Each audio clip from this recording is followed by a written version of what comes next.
Seigneur, que ta grâce, seule ta grâce. Nous voulons instaurer un état de droit. Et dans un état de droit, il y a une justice indépendante. Ce n'est pas à l'individu Félix Tshisekedi de commencer à faire justice.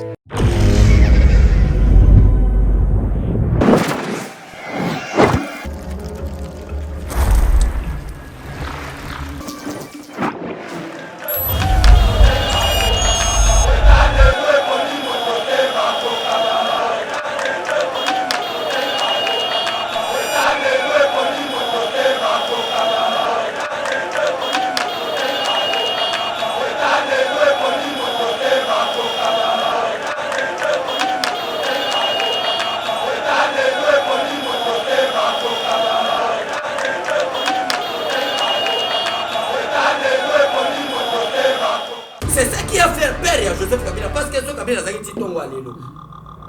Mais le bakani Kabila. Na ba militaire bakendaki.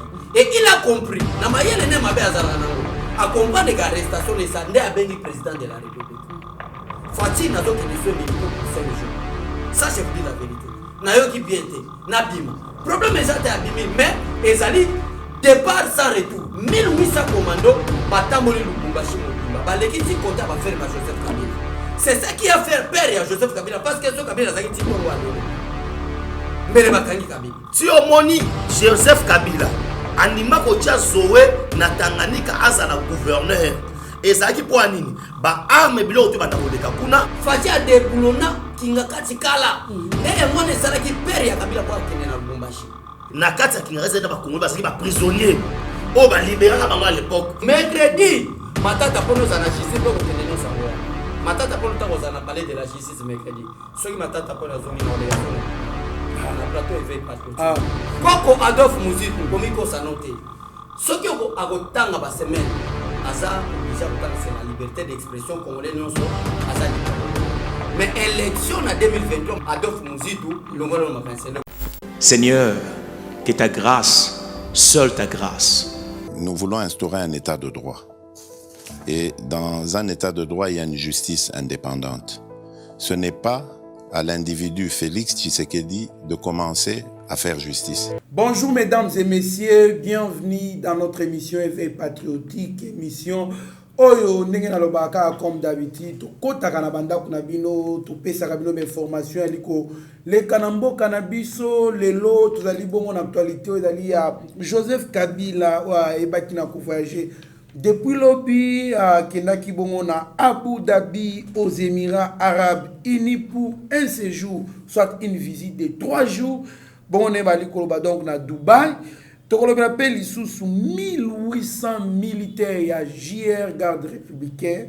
Alors bakenda qui va dépêcher bango côté à commandant suprême de la République le chef de l'État Félix Antoine Tshisekedi pour la insécurité qu'on a Lubumbashi. Tokolo rappelle ndenge ba démilitariser bongo nani résidence ya Kashamata ya Joseph Kabila o ezali bongo na Lubumbashi, pourquoi pas to belape ndenge ba militaire ou soit nyoso to bazaki na kingakati na Jelemba Longwe la police et récupérer déjà bisika na bango mutu akomi ko assurer sécurité kokutala ngo na kati émission to ko belape lisusu bongo affaire Chebea Bazana.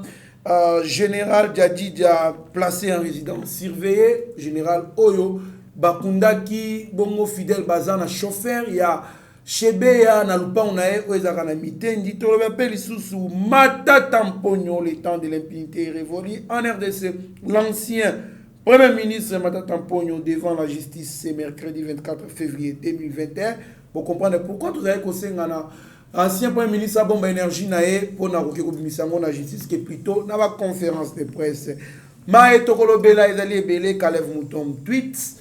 Alors tokota musindo na nyoso tuna otota isabino nyango lelo to yambeli bino na loboko na ngai ya mwasi abeshole trésor lumbu azali moko ya baebolingaka mingi na kati émission Éveil patriotique to yambipe na loboko ya nanga ya mobali to yambi Benjamin mwana suko auti na maladie azaki vraiment maladie ya makasi bola nango na kati émission oyo akendaki kutu mobembo pour pas traiter, mais il est revenu quand même en forme. Tout le monde a émission sans plus tarder. Mon amboka Bécholé Mboti. Merci beaucoup de Trésor Kandolo, merci beaucoup Benjamin Mwanasuka, malgré malade, malgré poison pour Aloba qui était passé à Outina Liwa, vraiment des retours de plateau pour nous service, place toi et Bisarabande que Moussalo to Salaga, risque Zaraga au niveau. Donc comment on a respecté à deux finga. Benjamin a outil risque, Batibele va éviter qu'il y a outil aux poison. Donc après que les enfants Moussabat et Ingeza qui tolèrent la Mwanasuka, donc un peu de respect n'a pas de groupe pas la Moussa. Merci beaucoup, mon amboka Benjamin Mbote. Mbote ndeko Trésor Kandolo, Mbote Abeshole, Kulutu Nangai, Trésor Lumbu, Mbote Bele, ko esengo makasi ko kutana isusu awa pe ko sala émission. Boni santé sikoyo. Oui, kolo abateli ba obasaki loko wana to sengi nzamba limbisa bango. Et pona ko lobaki non, bato no subalanda biso bo comprendre risque nini ngo oyo et l'andara biso mikolonio surtout si na niveau ya muto achela au poison je ne pense pas bachelinga poison parce que na kende rolanda moi c'est abatu to na kende pona ni zaka à cause makambo mboka ko mais étant que ba chrétien pratiquant to sengi nzamba limbisa bon. Merci beaucoup boyebake ndenge tozaka boye tokuraka ba risque ebele makasi. Benjamin Mwanasuka qui victime ya poison. Le poison qui est dans limite qui 3 jours pour couper, mais hier a comment été na 13e jour hein, oui, si je m'abuse pas côté à kena pas traiter musika na kananga na chimbulu okomi kananga bozi mutuka na 100 km na mutuka basali 3 jours na nzela bakomi kuna donc pour ba traiter ça pris au moins 13 jours tant que ba bio za ki mutu akokufa surtout la kisi bino ba photo voir même vidéo ne va filmer tant ba traiter avec tolo polele boroka moi qui a konda kinde boime ba tu veux ba vous avez ko tuna ngai Benjamin qui azaki je vous disais qu'il est malade même si on a passé mon contact na bon contacter disait qu'il est malade alors Dieu a fait grâce il est guéri pour na ba ke azane na posteté azane so na ba million té azate qui a ce qui ministre Tony mais t'as la risque pourquoi puisqu'il fait peut-être un travail plus que même des ministres. Qu'on dénonce déboulonnement et ça les mis oyo les lots Kabila comme qu'on voyage qui les lots va démilitariser Kingaka va démilitariser je les vois même Kachamata c'est grâce à nous tous né bon mon avis ça va dénoncer ça ba dénonciation de ça que tchaka ba mal à l'aise c'est plus que même le ministre Azali Kosala c'est pour vous dire qu'il était victime du poison chance ba perfisa qui ce pas perfisa qui a qui a kufa mbala moko donc imaginez un peu ba risque to kuraka yangwana to ali ko pesa ka nzambe matondi na ndenge ali ko batela biso donc na makama nyoso tout Mboka Bécholé Joseph Kabila a voyagé na Dubaï batusu ba bezali terre ou aponi pour ezala asile nae mais selon mes formations ba source officielle ezali qui accueilli pendant 3 jours même pendant 15 jours et le plus grave batusu ba le commenter qui qui wana akozonga sous réaction na yo mwana Mboka Bécholé. Merci beaucoup Trésor Kandolo ozomona majorité ba congolais ba lingaka et loko na contraire nango finalement oluka otuna yo lingini no lingini na yebi beza moko ba question to battre na masa na ngai mwana suka a na kati émission mais Kabila azalaki ko préparer coup Kabila azalaki na ba katakatanga Kabila azalaki na ba John Numbi Kabila azalaki na ba Kalev bazalaki ndeko préparer coup ndenge nini ba ma Félix Tshisekedi raison pour laquelle on dit que coup wana na niveau à Kinshasa Simba gite il faut Kabila qui des refuges parce que province au Kabila zoki yango la province est un refuge la province exil pour na osala coup d'état na malam ezali katanga des places kenda ko tchaba zoé banani oyo ezali mutu musuku tazana Londres atindela un message albeke Kabila qui réunion ba ancien chef de l'état na éviter na mokilo soki ba chef de l'état ba ba réunion o ba kena kokutana ozomande ba ko sa peuple réunion ba ancien chef d'état ba na réunion na Dubaï a ko melanga o tala pe message na éviter soki première fois ba ancien chef d'état ba kena kokutana ba solo nini na éviter le vrai problème c'est quoi ndeko nanga na anticiper yo te me ko tuna ba question na anticiper te parce que 1800 militaires au lobby yanga ndeza cause ya fuita Kabila. Ah bon? Nde yanga na lingi na développer na ndeko nanga Benjamin na yo na ba question to anticiper te. Ba désordre yo moko to zano na kati ya Kinshasa awa ngoyi mulunda azote ya tribalisme. bakangi ngo imulunda par la justice po ba meme yo mo mona makambo sema na katanga ba bala réel betama ko beta bato ba masasi président de la République na moment bato bazo finir pantin placebo il ne dirige pas mais c'est Kabila qui dirige étiquette Félix Tshisekedi za ba mboka ba congolais azotinda ba formation militaire wana peuple congolais singelaye na sala no plusieurs émissions awa kolobaki 12000 bakoya boye bakoya fatia monike ba militaire atindi formation infiltration na kati za soute baza prêt nde alungoli bango atindi na Lubumbashi opération ba militaire wana Lubumbashi était 1 pour arrêter Joseph Kabila 2 pour arrêter John Numbi 3 pour arrêter Jedon Kyungu parce que la police au bazakuna armée au bazakuna John Numbi Jedon Kyungu batsala ba semaine ba trouble na katakatanga me bakanga bangote ça c'est quelle police c'est quelle armée le président Félix Tshisekedi atindi général Christian Tiwewe qui est le commandant ya ba garde républicain avec mission kaka moko place nyonso bokomona manduki ko betama bisika nyonso boyo keza na kashamata na ferma Kabila eza na ferma John Numbi bisika nyonso boyo ka désordre bon agir plus vite que possible nde yango wana na ba vidéo oyo lobaki kotinda peuple bakomona basali ndeko mo atindika na ebite ndeko na soko sumanga ba benga ngoso ki dissuasion militaire la dissuasion militaire la dissuasion militaire kobangi ça fait peur c'est-à-dire batambola talaka 1800 commando batambola Lubumbashi mobimba balekiti kota ba faire Joseph Kabila c'est ça qui a fait peur à Joseph Kabila parce que ce Kabila zaki tongo alelo mbele bakangi Kabila na ba militaire bakendaki et il a compris na mayele ne mabe azala nango a comprendre que arrestation ne ça nde abengi président de la République Fati nazo kende soins médicaux pour 5 jours ça je vous dis la vérité na yo ki bien te na bima problème ezate abimi mais ezali départ sans retour Kabila ozo suta ke na yembala moko par rapport à bandeko batuni question balibike ndenge Kabila za wana ndenge Kabila ke wana bandeko musu batuni ba question est-ce que ce pays ba ko landelai ngana oyebisa bandeko ke Jean-Pierre Bemba bakanga na Ishasa te bakanga ka ko bima kuna donc Fati atali sibola munai na minito nazo biso mama Olive Lemba sana kinga ka chanji mate Kabila sana Dubai ah bon merci beaucoup moi mboka Bechole mon mboka Benjamin Mwana Suka Joseph Kabila part il paraît que sans signaler madame Olive Lemba moko azoye bateki akeito akeite et puis est-ce que faudra-t-il regretter pour ce départ éternel ou soit batui fala ki ba mona ndenge ba ali ko kangaye batu belé ba benga ba ko regretter neni je bati Kabila kende Fati ati Kabila kende point nini comment est-ce que biso denga ki Kabila ba kangaye ba sambisa pour ba basali nyoso tout ba John Numbi oti ko bima mais Kabila ba batiki akei ba ali ko regretter réaction na ali ndenge ni réaction na ngai ndeko Trésor Kandolo ndenge abeshola oti koloba awa on peut pas vouloir quelque chose et son contraire. D'abord, tout c'est limité dans la place où c'est Kabila qui dirige. Marionnette. Place de Boyena Boy. Pour Asala Boye. Il faut avoir ordre Kingakati. Pour nommer ministre, il faut avoir ordre Kingakati et Zawapi. Aujourd'hui, il ne faut pas comprendre que non.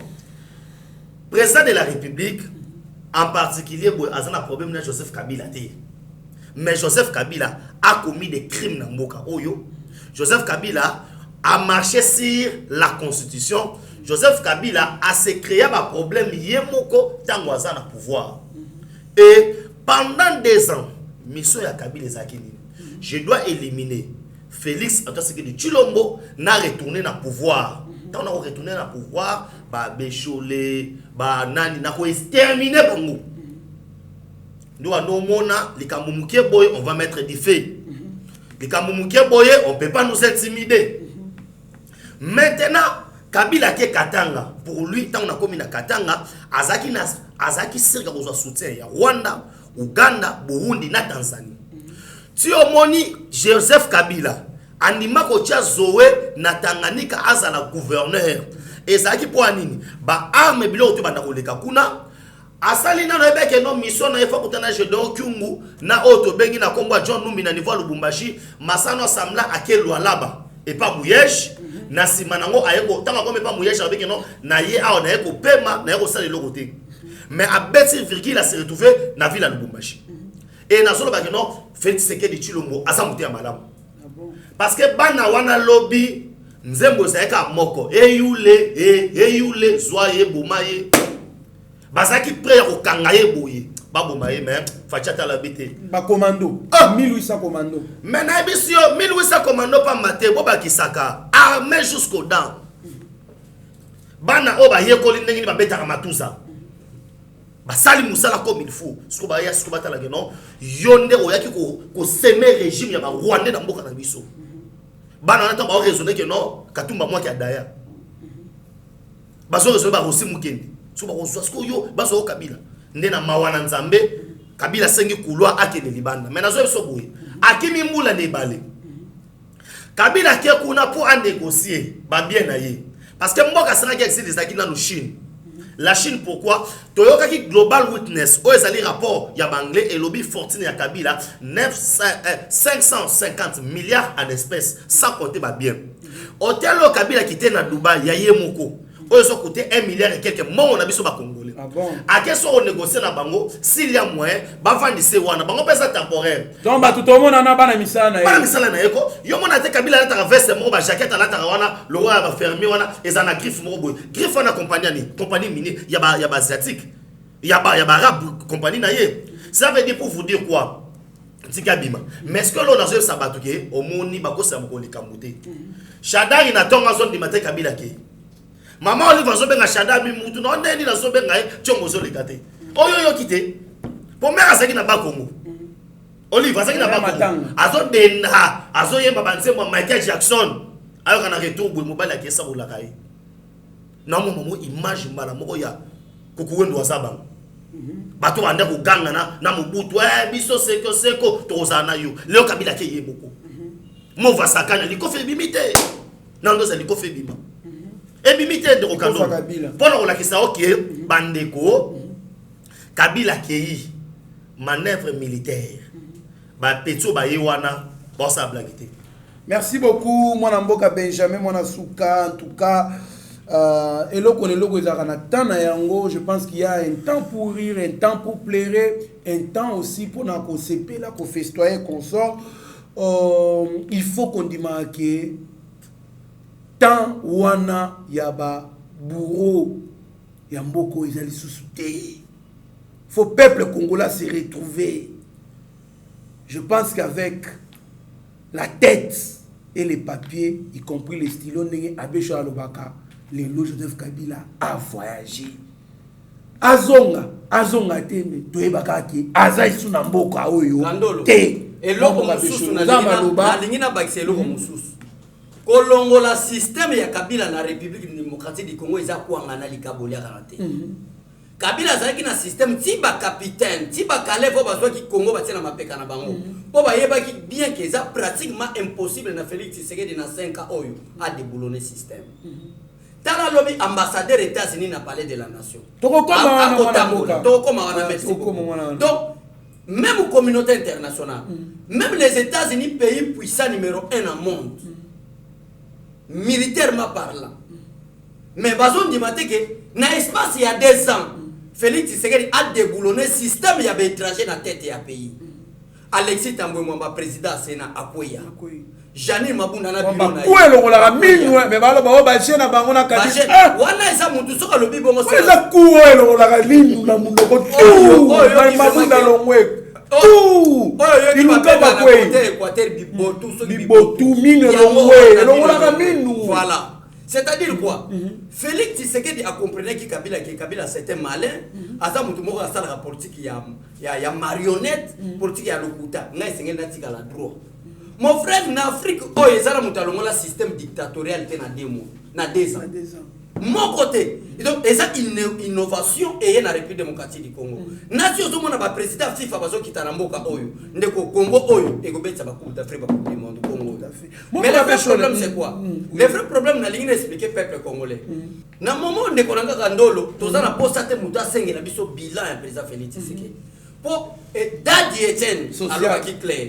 Alors que c'est l'IDPS qui organisera les bonnes élections. Alors par rapport à les journalistes, il y a Fouati, il y a Lokuta, il y a chroniqueur, il y a Nzala. ba oba kina kosenga mbongo ya Katumbi mbongo ya Kabila pour être ba mona na quoi ba journaliste. Il n'est pas l'état de Bila. Il était d'abord le temps de changer tout un système dictatorial qui empêchait le bien-être des Congolais, qui empêchait le bien-être des Congolais et que des liboso, qui empêchait que ba jeunes bazo misala. Ouais, c'est que le quoi système ya ba tata le quoi ba kengo wa dondo tia kokufa ozaga président Sénat. Alors Félix Tshisekedi tangoyé et ça le problème nan ya ko banda social tenir na zo ko ba journaliste musu baza trop vite en besoin. Ba bibanzela bani banzela ba osala monde ni na système mabe. Bila Félix Tshisekedi jusqu'à présent était d'abord de déboulonner tout un système de kokandolo osolo banayo. Tokoti 1960 ti lelo totika lo système malamu te parce que papa kasavu so to mona ki mo bila malamu parce que ça qui étape ya colonie pe kotika mbo na bapaya ne ozo ba système wana mais depuis tokota 65 Mobutu dictateur azui pouvoir na coup d'état Kabila Laura ye abengani na coup d'état Joseph Kabila ye abomi kutuna Laura Désiré Kabila kwa comme chef de l'état ozo comprendre ndeko nanga alors aye na système ya ba Rwandais oyo directeur général ya DGDA Rwandais ministre de portefeuille rwandais, chef d'état-major rwandais, seul pays dans le monde, tout le monde chef d'état-major rwandais c'est Congo. James Kabare. Alors Félix Tshisekedi or Rwanda wana ti bayena mboka na bino. Ba zalaki déjà na ambition ko boto na mboka na bino kala ko balkanizamo. Bayena système na bango Rwanda bayena ngo. Alors ko senga Félix Tshisekedi sala banzila na bambojima ina bakikwit na baba Congo take toza na système dictatorial. Donc jusqu'à présent na linga kina zo malo pour noter sa président Félix Tshisekedi que on organisera pas les élections en 2023. Merci beaucoup. Moi Benjamin Nasuka question est à dévoiler. Première question d'abord Ezali, est-ce que vous pensez qu'avec les 1800 commandos que aussi ça insécurité aux alliés na Katanga grand Katanga non démembré et surtout na au Katanga est-ce que vraiment insécurité que aussi na 1800 commandos deuxième question Ezali est-ce que on peut vraiment demander les bilans du président Félix après 2 ans vraiment voler à Liboso mbisa bana pour la partie à Moutou. Moi, je pense que pour déboulonner les systèmes avaient un nom qui est entre autres politique Kanambe Kazembere. Au fond, on tang l'on est là comme moi, je pense que faut to yekola ko tang l'on est là comme on ba retirer sous poison. Yango na biso ke bacha na bango ça na problème te nzamba zali. Na webisa obo. Les systèmes étaient les systèmes kabylistes et les systèmes avaient des piliers. Na Kinshasa, il y avait un certain Caleb Mouton. Au Katanga, il y avait un certain John Numbi na Gédonkyo. Na moment na zo soit déboulonné bango no soto. Autre oloba ah na peut-être moi je l'aime. Ba ola ki sabino na ba entraîner soto. Au moins que 85% ba rebelle to na oloba ba Rwanda ba koti na Kinshasa. Ba kota ki na Gombe à partir ya GLM. Na ba kano rapide bazoya na île na niveau ya Maluku bato ebi à partir ya Bagata. Ba kiti wana ba ye Maluku butu ti ba koti ba ya ko bima ku ne pa na ye na GLM. Tant bakaka Gombe to na oloba na bino awo. Et pas ça si ba to so ba ke non abeshole mo basaka lokuta formol boy na boye ba mituna ke non comment bakangi Gombe aujourd'hui sikoyo résultat ya makamba kangele Gombe ya mo ebimi comme to maîtriser système oyo et bande ko sala makambo wana nyo surtout les 1800 wana o mu batamboli wana 1600 batamboli wana tamboli lubumbashi mo pona ko bangisa ba wana eza une partie maintenant biso ke bana bazo ya sekuya politique ya makele l'été to linga ke teke biso lo kwa to lo baka trop to bana ko communiquer ke no 5000 bakeboy 6000 bakeboy to ando tika bango kaka ba lo baka basala ka buzoba maintenant biso ba komi boye d'abord ça va bouclier bon on a déjà soki ba komi na ba poser appareil wana minduki to bwana ngo beta te ya ta ba komi na faire makabila ba cheka ba boye militaire moko na moko azo ko pesa parce que so yo pesa te munduki no ko benda na imani lo ka to mo pe ba militaire ba longwe na yebisi yo bango moko ba ye c'est du jamais vu et lo ka beso na 2 ans na déjà Kabila avait na contrôle ba généraux na so armée congolaise à 75% ezaki ba Rwandais. Musala ni ba généraux Rwandais ba saka na Congo ya ko éliminer ba Muzamabe ba Bayuma ba Mamadou ça veut dire que congolais mo boye o na souci que non mawaka boye ba général qui simple le comment paralyser qui simple et tout consort asili ça bango moko sima mususu ozo comprendre sikoyo tango sko facha ya fandi avec ba généraux à Mobutu ba o ba tukuya même si que même moi na mai yo soko yebite nzela mo sama ezakawa ya mo bato ba sokota to kanga na GLM Janet Kabila bolo lobby ko mota ma GLM o mana GLM ta fanda kuna ba possible kingile Janet ko mana GLM te yo fanda kuna GLM yo yena Congo na 1997 yo moko na Kingakati yo moko na Katanga yo ko bakata ferme yo moko yo bi GLM groupe lito mobuto komi ya bino bo soma ko pa nani na ebiso que on a déboulonné le système na na deuxième volet obisanga bilan mais mon frère il faut ça aveugle pour le bilan c'est négatif peuple oyo ba ole lanzala faut mana balabala batokoka mais tout le monde a se comprendre que non papa ndokiyeyo silana na monando tala nauti kananga na tamboli ana so ke kamito to kende Lubumbashi na beshole to zalawana to kotambola congolais so to so beka mabuko yo so mona déjà ye wana 23 heures sali direct à beshole plus de combien de millions na monde bazolanda na biso ke nouvelle wana elekina léopard azul mondial pour l'action que non les Congolais en avaient marre ce qu'on a nenga mabete muto aboito yo katake non ngungi mobo aswaki kuna na Dubai o te abeli maladi mobo ebimisika omunyote taso akufi obi osandeni esengo sakasa mitaba pour vous dire quoi les Congolais ont vu que ce que le président de la République a fait et ça marque le bilan est positif na c'était ka wana pour na sabatu fatia ce discours il y a 6 minutes pagaille aïe état de la nation n'a parlé du peuple pagaille les Congolais réclamaient l'eau sautée, a réclamé Ngoubate. A dit que non, papa ça non Moussala. Fatia quoi c'est Assemblée nationale, Sénat, Premier ministre, Nandi Boyna Boy, les Congolais, ça veut dire pour nous que non, bilan est ça positif. Maintenant qu'est-ce qu'il faut dire? Dans l'avenir, tous autres channels, biso mo ba Congolais, tous channels qui makambote élection, topé manan. Tous une nous moututi, biso mo to mana non, to comme attend élection, ce que c'est la moins 15 ans, moins 16 ans, tu sais que non papa, surtout au ban d'élection. Parce que tout le monde a voix moussous. Voix ya koluka soko tonga mboka to bana okita mo na idio fanzele ezate.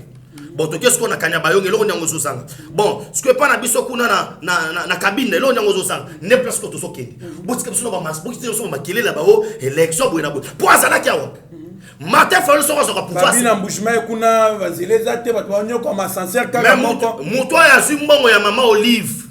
Ozimbongo ya mama Olive pour le baké ascenseur ça lié touristique. Ba zongisie pour ba sincère ça non belé est-ce que Congolais a besoin de sincère tout ça qui n'a pas Kinshasa sincère est allé mais ton benga asa subir ça Congolais na banda ko lubangwa qui ose lever le ton hier on a besoin de baso ba risque yo za primer na pas sekedi na banda ko ose to ko lubanga na moko ko lubanga non Kabila sa kwa na banda lubango ni c'était biso idepes na banda ko lubango hier fayu azo ganga lelo na banda fayu azo ganga lelo ao ganga ko telebe na Kabila primer na pas sekedi donc ulumba aibi que non ceux qui na lobi ko battre na sima ya donc sekedi. Les loyaux, ce qu'on a pu faire dans le pouvoir, même les États-Unis. Hier, j'étais avec l'ambassadeur des États-Unis d'Amérique. Bafungoli Gombe, a selfie, ambassadeur yemo pazo kamwa. Total na yebo pe na pese mbote, na bise how are you? Ye pa ese how are you to le kani. Merci beaucoup moi boka Benjamin moi la suka totana no image otandenge ba militaire ya Joseph Kabila ba Moura bazaki na ferme na Kashamata ne baliko bima ba vide ferme na wana po ba ki ko rejoindre ba lié na bango ba militaire officiel ba militaire congolais totalement tout na sima émission. Ils proviennent de la ferme de Kashamata, à peu près 600 gardes républicaines.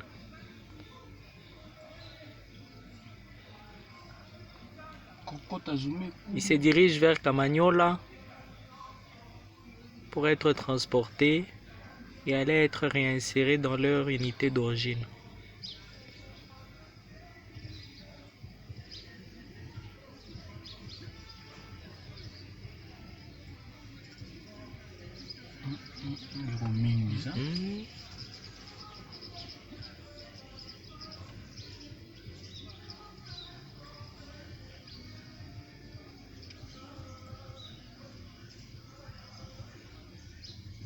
La garde républicaine.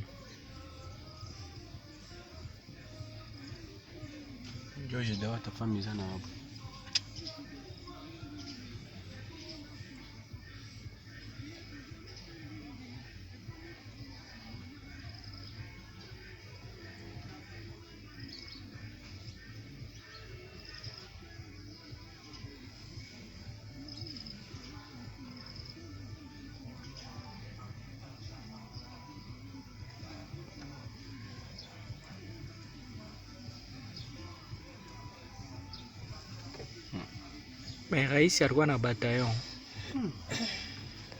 Basuda wa mingi sana. Bangisho huwa. Bengari ki papa.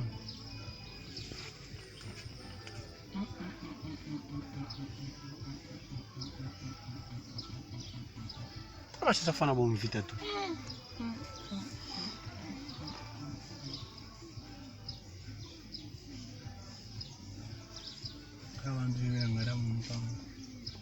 Essaie un peu de traverser par le tunnel. Tu fais un peu de vélo. Le tout chaud. Ah bien, il y a chaque chemin là où ça. Je suis caché dans mon téléphone. Merci beaucoup. Moi, Mboka Becholo, autant la ligne militaire, bako uta na ferme ya Joseph Kabila, ferme beni Kashamata na Lubumbashi, bazo kota, bazo kende na balié na bango ya sika, c'est-à-dire bazongeli, ba camp militaire, oh il fallait ki bazala ki bazakune puis ba policier de ba zui ba bisika na bango ba kwa sécurité. Réaction na za ligne de ntango uta la bilili wana. Kabila atikala ko former ba militaire te. Kabila comprenait le Congo na Congo. Que na Congo congolais abanga kapulu na ke policier. Ifuna tika suke belé na mandefo belé pona ko intimider ba congolais. So ba moni mo baba na banga yango mona ba sinu mai kombo shina rambo. Pona suki na mandefo ndega tika. Mais atikala ko former ba militaire te. Soko tuni place John Numbi azo formation militaire ezate. Mais réparateur ba radio na likasi. Ah. Nazo ebise c'était bon réparateur na likasi. Ozomona. Kabila ke bolokota ye. Ingénieur lokwa Eric Moubiala. Lokwa Eric Moubiala. Ah. Eric Moubiala ça lumière bien formé mais aye si eza ba électronicien. Voilà. Réparateur. Donc so ça le problème que radio beba. John Numbi akomisa ngopi. Alors Kabila ke bolokota ye aye ko komisa ye inspecteur général ya FRDC. Or que na kati ya organigramme ya FRDC, inspection générale les alakate. Tous un chef d'état-major général, après l'autre il a dit état-major général, ezaba adjoint naé, après ba adjoint naé, ba chef d'état-major il y a ba force différentes. Donc la force terrestre, force navale, force aérienne. Wana ndenge armée ezalaka. Après nango to komi na ba région militaire. Après ba région militaire tous ana ba unité ba grande unité lokola ba PEM, ba ni ba unité makasi na kati armée. Mais Kabila qui est comme ça, qu'on fait l'inspection générale, il y a armée. En attendant les alités. Mais pour nous sur les alakini loana, balkanisation et congolais alaki ko luke salema. Kabila resira qui a déjà na kati armée. Armée zaki balkanisé. Alors tala mayena Kabila nege zalaki. Mayena Kabila zalaki boy. Astali ba différentes zones de défense. Tozana état-major général, na ba adjoint naé, na ba différentes forces. Il y a force armée nationale. Mais Kabila qui est la zone de défense 1. Où ils ont Bakongo, Kinshasa, Nabandou. Ou la zone de défense 1. Où ils appellent chef d'état-major. À qui la zone de défense 2. Où ils ont Grand Katanga, Naba province Oninge Kabani, na partie à province orientale, na Grand Kassai. Ou la zone de défense 2. Bazape, na chef d'état-major Nabango. Opération ils ont la zone de défense 1. Zone de défense 2, zone de défense 3, et ils sont engagés chef d'état-major général. On se comprend que balkanisa qui armée. Alors faut comprendre. Il y a un ndoki, bandoki aba congolais, bazo pousser Fati après 1 mois, 2 mois kanga Kabila. Pour ba yeba babo ma Félix. L'homme sage voit le mal de loin.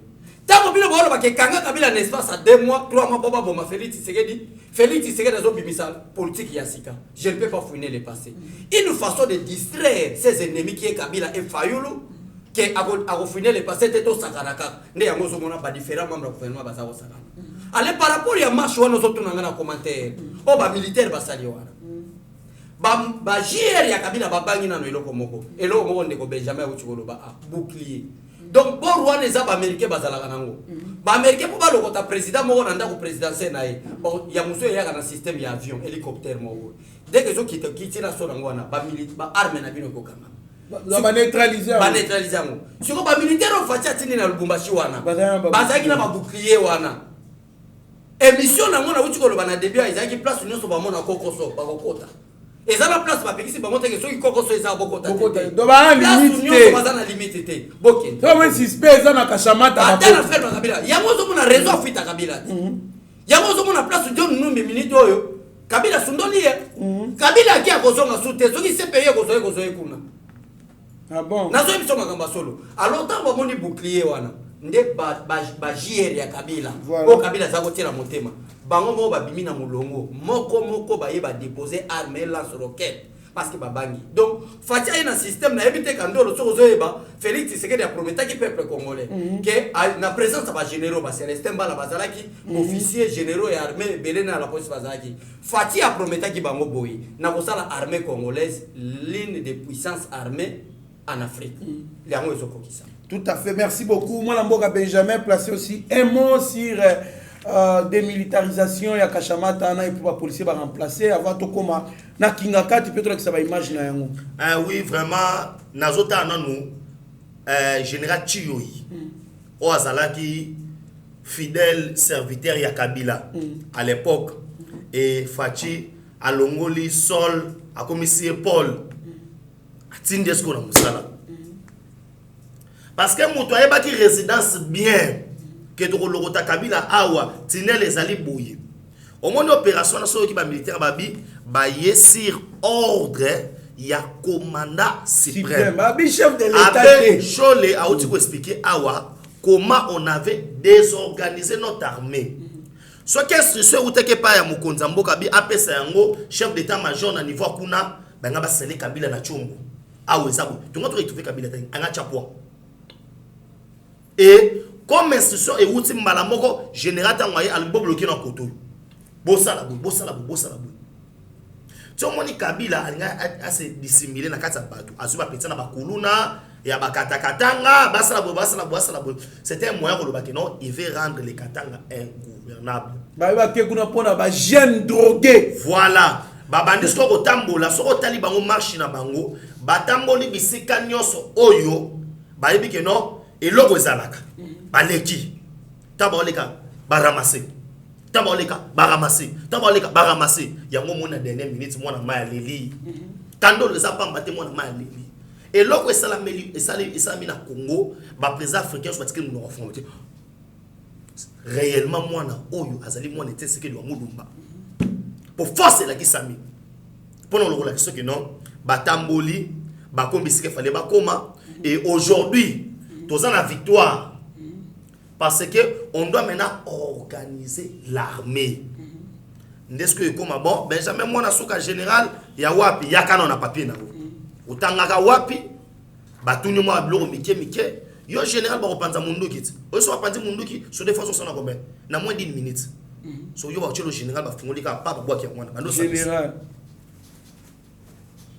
tellement aux arana nous réparateur ou on s'en tournevis personne na tournevis na bloquer et tes apina na faire à souder na souder on se reprend pour nous le relaxer que non babisi ba pour merci tota na ndenge ba militaire wana ba koma kina katanga iboto kutana sima.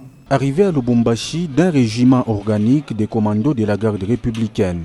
Venu de Kinshasa après sa formation, l'unité commando est venue en appui aux unités de la ville de Lubumbashi pour toute opération éventuelle. Sur instruction personnelle du commandant suprême et chef de l'État, le président de la République, son Excellence Félix-Antoine Tshisekedi, le commandant garde républicaine, a accompagné ces régiments organiques de 1800 militaires ici à Lubumbashi. Dans le programme des exercices de cette unité, une marche d'endurance a été organisée ce dimanche dans la matinée.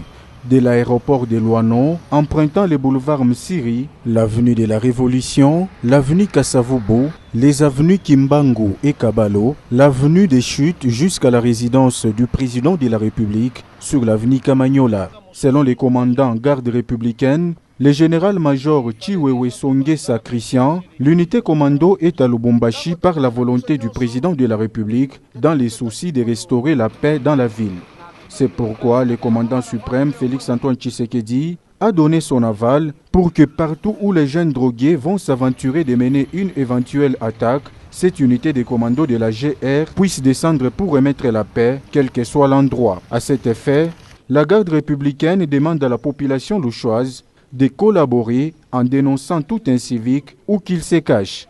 Merci beaucoup. Et si ma commentaire qui sur 1800 commandos bakitaki donc pour l'action ka image botala ndenge bakitaki kuna ebongo mwana mboka beshole kinga kati ba militaire ba mura ba lisusu te ba policier lobby ba koti na kinga kati mwana beshole kinga kati komi sous contrôle ya ba policier national congolaise donc bango ne tuwa komi ko sécuriser kinga kati ba koti na kinga kati ba vidéo yango mwana mboka Steve Kona ali kolekisa yango réaction na ndenge ni tomoni kinga kati et susu ba mura te et komi ba policier mutu bakomi o sécuriser na sala émission na yo awa na yebisio ke kinga kati a été désarmé mwana suka pe asala ngo batu bandimati soki ezalaki ke présence ba militaire ya force ezaki kuna balinga batinda la police ta Fati a déboulonna kinga kati kala ndeye mwana esalaki père ya Kabila kwa kende na Lubumbashi ne place Kabila zaki na ba lance roquette yo moni ba militaire ne bazwa kotika ne place Kabila zaki na ba auto blindé na Lubumbashi alors lokola kuna ba militaire bazaki ne moni déplacement ya ba militaire na Kinshasa pour ba kende Lubumbashi mais ya kinga kati Fati a déboulonna ngone émission to sala na yo o batu bandima kati déjà kinga kati zaki déboulonna tala lelo policier zo kende na gaz lacrymogène pour na kokende ko sala garde na ndako la Kabila na gaz lacrymogène muto boza ko benga Chine ram beaucoup ndima Fati betote beaucoup apprécié ya mwana profiter occasion plutôt semaine prochaine ngai na mwana suka soki te mona ni na kandolo tozo za la Lubumbashi ça je vous assure semaine prochaine tozo za la Lubumbashi bobongisa ba salle to ko fêter na bino ensemble tozo ya ba conférence jeunesse ya Lubumbashi tozo ya conférence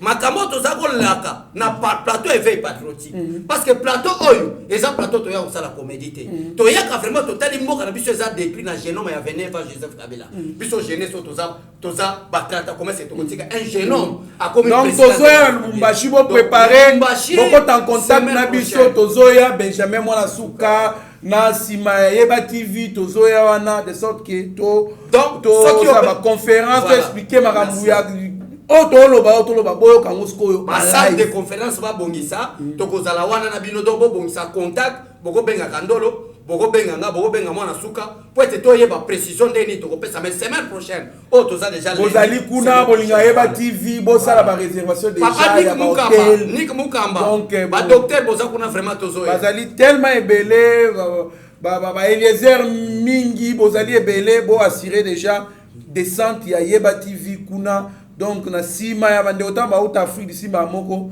to relancer kuna moi mboka Benjamin Mwana Suka kinga kati démilitarisé maintenant c'est la police qui prend qui assume la sécurité ya kinga kati réaction na neni tala ba ibili bon réaction na ngai ezali parce que na koma ba bacha tembe moi je pensais que Benjamin Komate ezalaka kinga kati te za lokuta lelo oyo vérité monani et puis na robisa bande ko boye kinga kati il n'y avait plus rien. Il y a pas de craindre kuna na kati. La preuve année, ba soda oyo ba bimina kinga kati maboko pamba. Ba police ba koti kuna ebele bazaka ndenge abesho na lobi mwa gaz, musuku na mwa nzete na ye, nzete kwa ni dans sauter, girafe akoleka kwa betse mwa nzete akende mupanzi. Osoko pa nde biloko ezaki kuna. Pona yesa bino kino na lemba na ba téléphone. Ndenge ni okota na kota kuna parce que les rangers Félix Antoine de Chilombo, Fati Béton, Fati Lemula Libandi, à côté de Anakati, à des armes qui déjà, à Bimisa qui va Congolais, oh, ceux qui va essayer de noter, Nakati qui reste dans le Congo parce qu'il va prisonnier, oh, va libérer à l'époque, mais comme il fallait m'envoyer qu'il y ait malembe, les lorsqu'yo porte fumwami, Olive Lemba comme il bouillait, Yémoura Kamwe, alors bi, c'est pendant pour se protéger. On se reprend pour le relaxer que non, Fati a gagné. Tembesili fungoli kinga kati et là on a aussi un pas bon ça zo to récupérer ba girafe to récupérer ba tigre to récupérer yango ba kinga kati wana za biloko mobwe to lukana to tongana no belete et kana bon ba réserve na bi ke Fachi Beto to zo tonga Kinshasa de ki ville kitoko côté wana no surtout wana tokoluka to bongisa to kanga pe canal wana Kabila saki ya okoti na kinga kati na mayo dina mayanti lokoti boy fleuve obimba mo Brazzaville tozo bloquer ngo nanu pour nous le dire non to ki na makamusu malembe mais awa na zoe bisa yo o lo balisusu nini yo vanda ki na poto ozoli ya soki nini Kabila ne mutapesi ordre. Ayo pesa ordre na Dubai. Na quelle réunion ba chef de l'État. Basé chef de l'État na Dubai. Oh, yo maman bo te na quelle réunion ba ancien chef et ancien première dame. Ezarabe. Mais vraiment. Na yi maman ba lo. Donc bobo ngama Lubumbashi. Lubumbashi pardon. Bandeko autre bolanda biso na Katanga, tozoya. Bulela ki yeba TV, boya mukolo nini, to moni tango ekoki, Trésor Kandolo, Abechole tous la délégation Mobundo to yawana bolwe basa la conférence parce que votre biso bazoba ba parlementaire débat ba bazoba nana posta to sa ba la question de réponse question de réponse depena fandi wana bena boy constitution yango yo to bana ko défendre pendant qu'il solo ba awa que non mandat ya fachi to tuna te 2023 élections zate mais rosala face na bino public besoin de ma question à répondre c'est base la constitution parce que la constitution la constitution mais constitution qui te coapi on tout sali to bimi libanda te constitution ça prévoit des mécanismes pour na roeba que loko ça anticonstitutionnel ou bien constitution qui est un référendum soit tu retournes à cour constitutionnelle si vous êtes appliqué tout la cour constitutionnelle cour à l'obligé de faire ça là yo et ça va pouvoir là yo et où tu as la constitution il y a moi ce qu'on a besoin là aux alawana te faut n'est-ce que bandinga a besoin de aux alawana il y a zo beta boye nga parce que tant il y a beta on a tira pièce contre pièce ça veut dire aux ala moment moko ba partenaire bolelaki oh non bino bolingo keneni te oh mais jamais ba transport na biso transport sale bosala ebele boya retourna ba question to la c'est non ba parlementaire debout o ba tata biso ba n'importe quoi ba tata biso ba to fa na sans c'était bongo ezali en face na bino to révéler bino makambo ebele po ba kyunga ko mwanza to soya commandant s'est dit Peter Kalonji Muteba tozoya bozali ebele pour Lubumbashi moyena tanga ba kombo ezali tellement semaine prochaine parce que la mongolika côté semaine prochaine ya ça kuna. Merci beaucoup moi Mboka Bechole affaire chez Béa Bazana le général Jadi Diao tolobela ki dernièrement wa oyo bakunda Fidèle Bazana na pont naé enfin la résidence surveillée. Tout ça qui yango na kati émission ekomi. Merci beaucoup na chef de l'État c'est qu'ils ont prouvé que bandeko balanda biso bo s'abonner na Yeba TV parce que za chaîne au chef de l'État lobaka. To lobaki que il y a quelque chose qui se prépare na Katanga. Chef de l'État yoki biso bomoni présence ba militaire. To lobaki yango mena ba page Facebook to publier que il y a quelque chose qui se prépare. Chef de l'État landa biso yoki lelo 1800 militaires bazakuna. Alors ngana sengi boye. Merci beaucoup monsieur le président de la République. Nengo yoki biso to lobaki que place bakunda ki Fidèle Bazana. Bakoya Kabila tout est possible dans le système Kabila. Ozomona Mende c'est un bon parleur par exemple na beso système Kabila ndengeza un bon parleur na ba communicateur nyonso ya gouvernement na mona muta aleka Mende na kolobate mais le kutande bo makamende donc Mende place eza pembe ya mona ka rouge na ebite za ka système makila ba boma batebele tonini ya to le faut voir couleur blanche ici non c'est rouge ozomona c'est ça problème bo mabiso na Mende pona kolobani pona kolobaki système Kabila baza capable ya kosala ke bakepe bazui ba tracteur na butu batimoli balongoli na mabele wana alors to lela ki na ndeko nanga kandolo awa que colonel Jadi Jakukima nzambe ayoki surveillance bandaki nango kala d'une manière discrète ya zo ibate ba surveiller bat baza koka mais oya lelo siko colonel Jadi o kota mitendi et comme siko officiel ako bimate ako sa lelo kote jusqu'à ce que justice se benisa. Merci beaucoup mon Mboka Benjamin.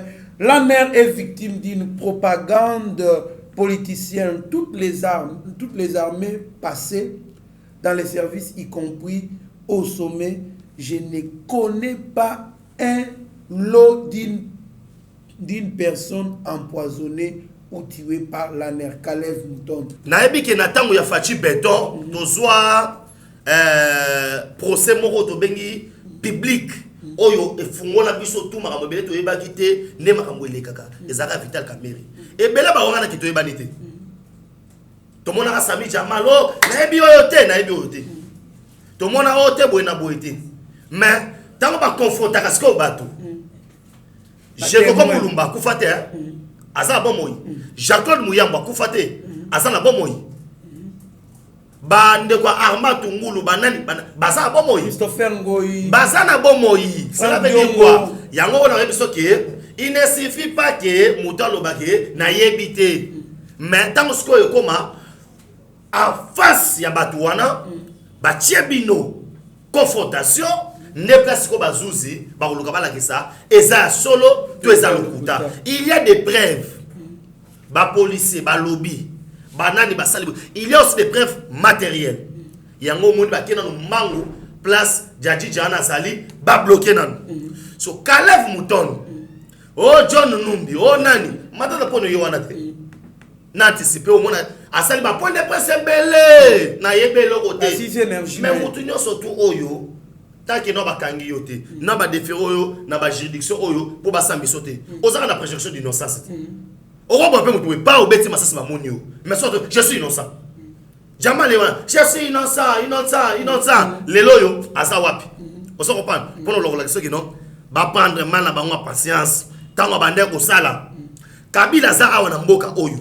Fatia sur pouvoir. Caleb va coûter na combien de bateaux? Il y a un chef d'État en Afrique awa.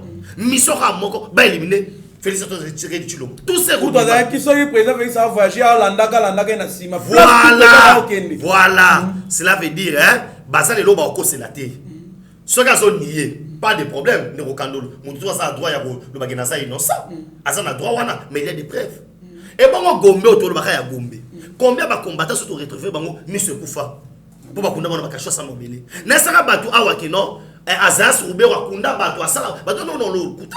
Kasho molili. Les lots comme réalité. Voilà, les lots comme réalité.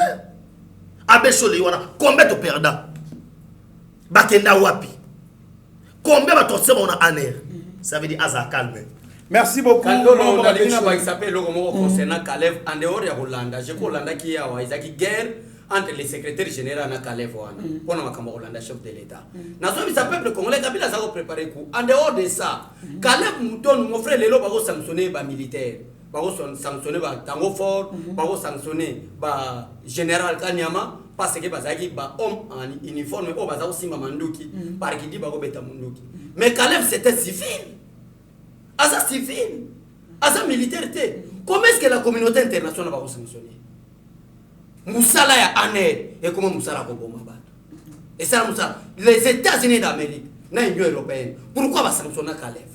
Pourquoi ça n'a pas point de presse a expliqué au peuple congolais que les États-Unis ont ça, l'Union européenne a ça. Quand la justice congolaise n'a pas de point de presse, le problème n'est pas jamais le point de presse. Qui est prouvé biso bato babunga. Pour nous tous il faut acte de décès salement que Kandolo ou Abesho la kufa. Mais bato babunga depuis l'IDPS depuis Caleb va directeur général, il y a administrateur général. Bataille de fesses na régime ne babunga tapi de 10 000. Merci beaucoup Mambra Bécholé. Enfin, Matata Ponyo sera devant la justice, c'est 24. Mercredi, Babengi Matata Ponyo, on a la cure. Tu as vu ça qu'il y a bombe énergie. Tu as vu ça qu'il y a Matata Ponyo bombe énergie. Est-ce que yo yeba déjà na mboka ok? Ezala Matata Ponyo moka zala mboko en dehors Matata Ponyo mako azaki premier ministre mboko. Lokola lelo tozaki na combat Tshisekedi moko awa. Ko azaki président IDPS avant Tshisekedi moko Antoine comme chef de l'État. Est-ce que na mboka oyo ka déjà que kombo ya Matata Ponyo moko ezalaka awa avant Matata Ponyo azana problème na mboka. En tout cas ezalaka azwa mbongo. Ya kilo sala ba université. Université privée. Oh mbongo zokota na ba compte bancaire na. Eleki na université nationale. Azwa mbongo. N'est mon raison pour laquelle na lobike ba comme mutu ezalaka. En dehors ya lumbu onken trésor obo surnommant Abeshole. Ezana lumbu gordien moko abota Abeshole. Azali. Mais avant Matata Ponyo, est-ce que en tant qu'un homme politique, ezana kombo Matata moko ezala na mboko en dehors Matata Ponyo rien. Aye ko ramasser mbongo ya Bukangalonzo. Na ba partenaire sud-africain. Na bancarisation. Est-ce que oyebi ke mbongo o etika la tango futa ba fonctionnaire? Oyo bafuta na oetika la lekebele. O boko sala mo pe cité mo kitoko benga ke kitoko ndenge président Félix Tshisekedi ça. Nyo c'est ça qui na poche Matata Ponyo. Et ça ka bato bazaki be plus faible. Basa ko baki oh Matata Ponyo asali bancarisation mo ba enseignant mo ba fonctionnaire so sala nini. Ezo mata. Mais tika la ko matate eza bato ba. Lelo Matata Ponyo komi ko corrompre ba journaliste. Balega na ba communication na bango na ba information na bango ko kumisa matata pono na yeba TV ko lekate na yeba TV to ko dénoncer mercredi matata pono za na justice pe ko kende nyonso ngo wana matata pono ta ko za na palais de la justice mercredi soki matata pono azongi na olégation na plateau éveil patriotique oza trop confiant Caleb Mouton matata pono John Numbi hein Maman Olive Lembe wanetika li expert en criminologie na Congo bango ata moto akobikate matata pono criminel économique Olive Lembe criminel militaire oza kufuta bato na est pays coordonnateur na bango national Joseph Kabila na John Numbi na Caleb Mouton moto akobima na bato batikali azali. Merci beaucoup matata pono devant la justice. Vous pouvez placer un mot. Je peux placer un mot parce que Azamutu Oyo a infiltré na auto bengi ministère ya finance 50 000 fictifs. Au moins nanaye a exécuté ngo scellé à l'égouli. Les années regrettables. 50 000. Na lobby 50 000 na ministère ya finance mutu azoka mbongo ya mkeza ka $1000. Wana mutu salaire asuka. Skoyo tangelanga 50 000. Nazo regretter pourquoi. Tant que basali bukanga lonzo na lobby salaire na bino prime te prime les gars salaire. Na ye na bukanga lonzo basali barrage oyo et quoi éclairer contre wana mobimba. Mais batiki bande ko nanga molili. Basombi tracteur, basombi semence. Bachango wana. Bayiba banda bilanga. Bayibi Kabila esi bango bolé sabanani ba congolais. Ali botika mo epula. Bakomi ko zo ba moteur ya tracteur asika. Ba chona baleinière. Na contre na ya Jeanette Kabila. Matata Mponyo azui mbongo. Aki kotonga cité Mponyo université wapi na Kindu.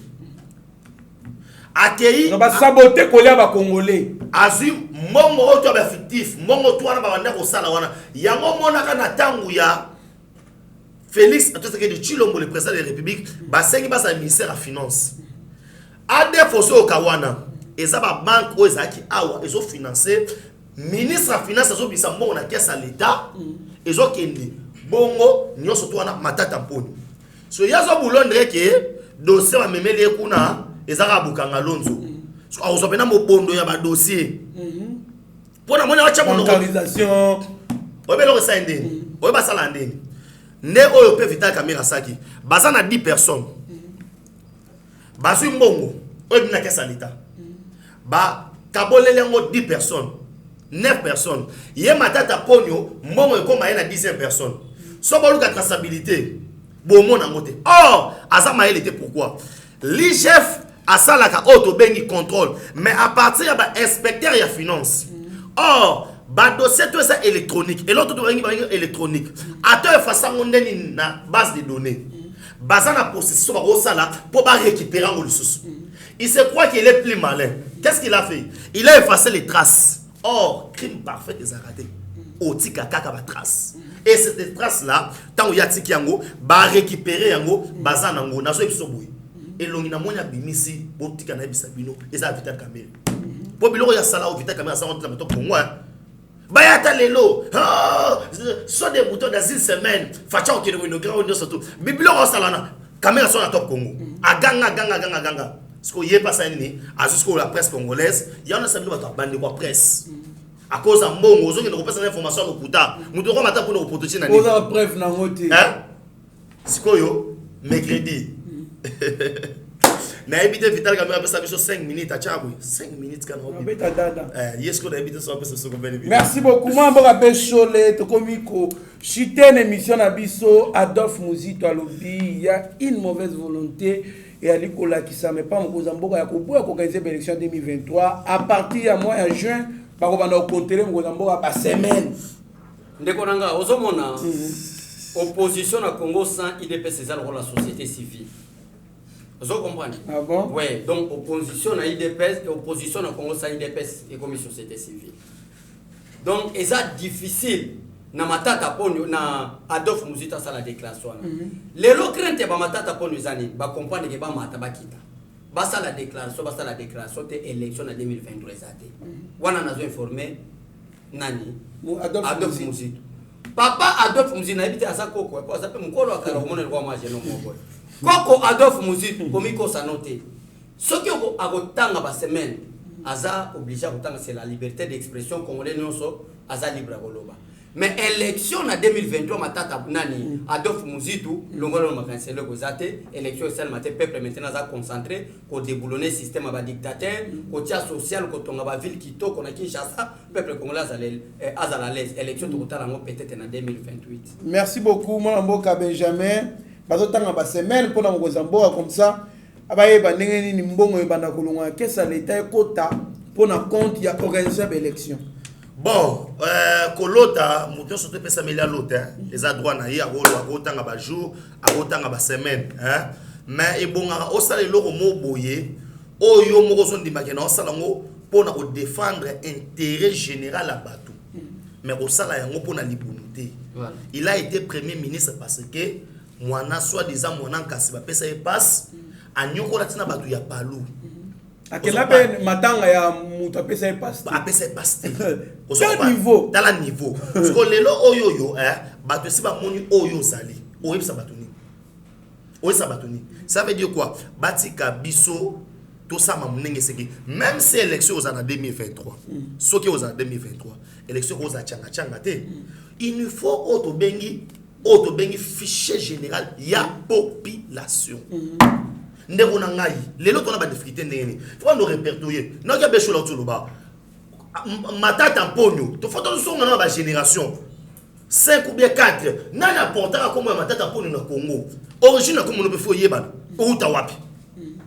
Et moi je pense qu'avec ce travail là ba congolais ils en ont marre to organiser ba élection 2000 sogini 2000 et apporter ni misère c'est misère so ba congolais ba mon pendant non voya ngo ya bango ko bonga yo ba élection 2023 bisoté. Mais peuple na balabala le 23 na lobi en 2023 avec non Fachi Sanini koba na yokaka sauf que 5 ans monsieur koki peuple abimi susu koba na yokaka ti mukolo obien le ça va pas c'est ça tous ces soi-disant ba opposants wana parce qu'ils savent que l'IDPS au pouvoir ti mukolo Yesu Masia osanini akozonga les autres ba to gagner ba to na élection trésor lu munenga zawana abesholi to kepe na élection députation boyi tangela ngai opposition candidat na obimisa beta nani bana candidat bana loko mokote yemo ondenga za wana relation za so ya malamu na fayo likola mbongo te Muzitu anazo mona loko so mbongo azala premier ministre ngai avant Muzitu abisa ngai élection en 2023 apesa ngana no bilan na ye état que premier ministre. Merci beaucoup mwana mboka Benjamin mwana suka. Tu as rappelé que Vital Kamerhe Wakaningili a sengaki liberté provisoire en appel malheureusement à Lobaki côté tribunal de grande instance Lobaki qui bakota na chambre de conseil dans 48 heures c'est décidé qu'il doit rester toujours en détention. Est-ce que vous pouvez placer un mot ou ça t'en passe? Non, on ne peut pas passer comme ça. Vital Kamerhe c'est un détourneur. On t'a détourné mbongo na yo contribuable congolais Vital Kamerhe azwa ngo ya ngona basi na yo. Donc yo beta kango karaté. Jamais ngapona beta ngo kara Kamerhe il faut ça la repentance sincère na zala kawana.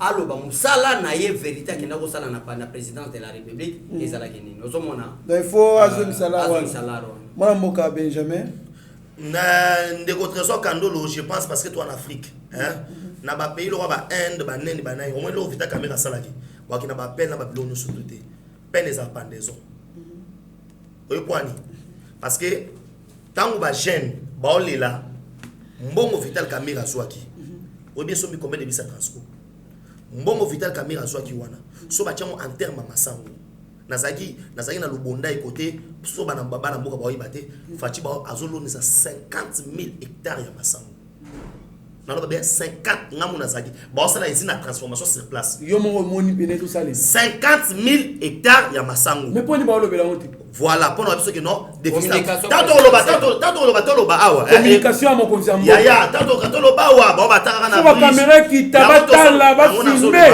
biloko wana no sto to lobela ngo awa et comme so tanga na bridge petit vous ne savez pas vous critiquez te so bo musate bo sali lelo oyo Gombe eza ya kopasuka nyonso tu ba ola kisa kanga photo liboso ya mausolée ya Nengo lingi Kabila ndenge olingi 24 ezongeli ndenge nango ya kala ozwi pena taxi ko obalu ezateke no dévier banque sala bo avenue 24 novembre ezongi pena mobima ndenge ezalaka okotsa pena retourner lelo oyo na tie bato nyonso to en défi liboso ya oyo tobengi palais de la nation et comme le na maison blanche ndenge ezalaka na États-Unis nakoya nanga mpe liboso nakangi selfie faci mpo oleka wana na pepie ye mpe alingi mpe na sali makambo nanga ça veut dire liberté. La preuve année au moni ambassadeur des États-Unis d'Amérique. Alubina inauguré. Na beta pe plutôt faci ala songi mais attends ka bilonde ça va ko date. Zita esiko zali topesio mbote yo lo bana lingala topesio mbote esiko zali. Zita reprise des cours Martin Fayoul s'est dit très heureux de voir les enfants reprendre les cours. Il faut que former bana pour aller relève il y a l'obisa c'est Martin Fayoul. Conformer bana ce n'est pas un problème. Martin Fayoul atikala ye loko yo za malamu te. Ah mais il y a là c'est peli na. Mais na so monsieur yemo azana nous former ta. Est-ce que Martin Fayoul azana nous former? Comment est-ce que zoluka formation que yomo azana nous former te? Martin Fayoul azana former nani? To boya ki malade Covid-19 et kamabana. Martin Fayoul par contre alingi banate alingi de bana bazwa malade. Yim to bien c'est peli. Nazo yebisa yo alingi de bana bazwa malade Covid-19 oyo et kangi partout dans le monde. Covid-19. Abiwa respecter la mesure barrière. Yangwana président de la République en réalité Martin Fayoul azaki na kati ya kopo Joseph Kabila za osala Gombe ko kwesa ba militaire boto. Mais raison pour laquelle tokangaki Gombe. Siko yati azako tsaba makele wake bana bakende classe Gombe fongwama. Okop na bango na Kabila sala nini? Esimba lelo na fongo ka batu baye. Tomonike Kabila kimi, tomonike bandako Kabila za bomba ba militaire to récupérer trace yango ebandi ce n'est pas un problème. Merci beaucoup mon Mboka Beja mon Souka. Martin Fayoul s'est réjoui, il est très content de voir les enfants reprendre les études. Il est très content, il y a Mouté Mamabé. Il y a Oluka. Et puis moi je pense d'abord, il devait remercier les chefs de l'État pour le gratuité de l'enseignement. Au moins, année où ils allaient plus de 24 millions, non, 7 millions, il y a bana. Au bas côté classe au félé 7 millions ya bana et la population ya Haïti 6 fois 7 millions ya bana c'est que facha sur le rôle là Haïti wana 7 fois autant que ça bon félé vous comprenez aujourd'hui matata pour avec batunaye ils ont mené campagne à pour Banque mondiale à financer sur la gratuité wana na okité parce à l'obeliango vous comprenez mais mboka bana fallait batanga bana bazongi classe tant au monde que non courbe wana ya contamination est diminué et que mambo sengel ndenge sengelaki nde masoso sami kitoko. Merci beaucoup en tout cas to komina suka ya émission na biso mwana mboka abesho les aké c'est makasi na beja mwana soko partager plateau mona bino to ali ko lancer message que ezali na JRIRI salon et ali ko recruter ba doit biko sa manicure pédicure soin de visage ou ebo kata su qui contacter ngai musala ya mwana to ali ko encourager ba congolais ba ali ko sa quand même que ba créer ba emploi. Merci pasteur Guy MT Fire. Donc mon mboka besho le ta la caméra ya Steve Konde HD le petit génie homme vidéo na Rabi Mokoko Mike Chiswa Kashagi Okchudi Meshako pesela Malobanayo Yasuka. Merci beaucoup Trésor Kandolo, merci beaucoup Mitterrand Steve Konde, merci de konanga mwana suka na plateau to partager ensemble pour na hotel Sabino système déboulonné à Fati Béton nenge simbi Kabila na Dubaï. Botika na malamu, merci na Roma Bina Mamelise, merci na Jackie de Progrès, merci na Bandeono sur soutenaka éveil patriotique et Dieu vous bénisse et à tout à l'heure. Merci beaucoup Trésor Kandolo, merci Abbé Cholé. Vraiment, et c'est mon mingi qu'on partage sous na Abbé Cholé plateau à Mukona lelo to lobeli makamunyo surtout to esa ibino ke no Mukona ba kosa mukoli likambute po ekokoma na lelo likambango et comme na pese merci na bande ko na ya village Moloka Ifachi Béton na bo santé maman Agnès Chinande ba mbote belé Dixon Lutete et ba onyo surtout ba soutenaki na ba onyo surtout ba bengaki na moment on alekisa ki ya pasi pe na bi numéro contact des plus 243 970 40 89 57 plus 243 970 40 89 57 soit to kominga na Facebook Benjamin Mwana Suka et na bo santé à toi like et ceux qui collent sur zongité to mona mkola lobby. Merci beaucoup Benjamin Mwanasuka, merci beaucoup Abbé Chole, Trésor Lumbu, en tout cas, et là qui c'est mon makasi, tolobi bien bon déjà Lubumbashi, to Alikoya kuna, to kende Kolwezi, to kende Bisika, surtout bon déjà, bon ça va réservation, bah hôtel, bon contacter puisque dans pratiquement 8 à 10 jours, Torozala. Moupanzi Kuna, merci beaucoup à Monsieur Zéphile Lomelo, merci à Maman Agnès Chinande, merci à Etienne Kabongo de Boulonnage, Chiquito Mouchachino, Stéphane Kankou, Emmanuel Kankou, la première, Christian Kassemele, merci à Yannick Kabea, alias Igwe Beton, Boubèche Mouyamba, en tout cas, Aubin Chissoa Kabozali, Ebele, Eugène Ngoma le pétrolier. Restez branchés sur notre chaîne, vous ne serez en aucun cas déçus. Mieux vaut être maître de silence que plutôt esclave de ses propres mots. Merci. Seigneur, que ta grâce, seule ta grâce. Nous voulons instaurer un état de droit. Et dans un état de droit, il y a une justice indépendante. Ce n'est pas à l'individu Félix Tshisekedi de commencer à faire justice.